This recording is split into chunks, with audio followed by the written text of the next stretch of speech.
Amani na umoja kwako na familia yako. Tafakari ya kipindi cha Kwaresma. Na siku hii ya leo tutazungumzia juu ya sala. Bwana yupo karibu na wote wamwitao kwa uaminifu. Zaburi sura ya 145 aya ya 18.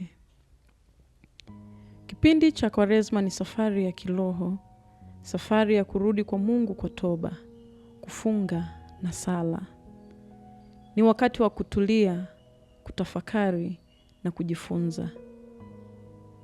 Ni wakati wa kujiuliza, je, uhusiano wangu na Mungu uko wapi? Katika safari hii, sala huwa kama pumzi ya roho. Bila sala, roho huchoka na kupoa. Lakini kwa sala, roho huimarika, hupata amani na familia huungamanishwa. Kama mtumishi wa Mungu Padre Patrick Peyton alivyosema, familia inayosali pamoja huishi pamoja. Katika Kwaresma, Yesu alitufundisha kwa mfano wake. Alipoenda jangwani akafunga na kusali.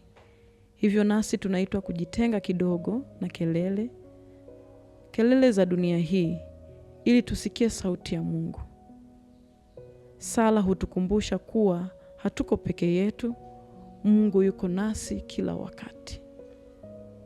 Sala hutuunganisha kama familia.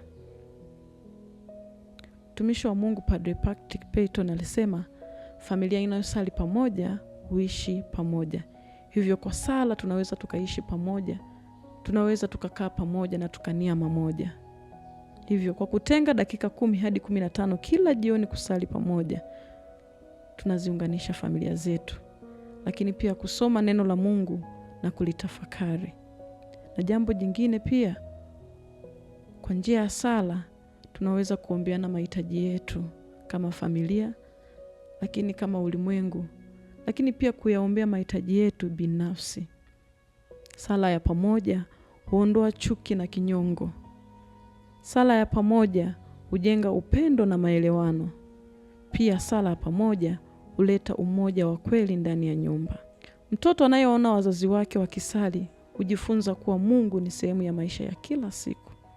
Na wazazi wanapowaombea watoto wao, wanajenga ulinzi wa kiroho juu yao. Hivyo, tusali kila wakati. Tusali kwenye familia zetu ili tuzidi kuombeana, lakini pia ili tuzidi kukua kiroho. Familia inayosali pamoja huishi pamoja. Nawatakia Kwaresma njema.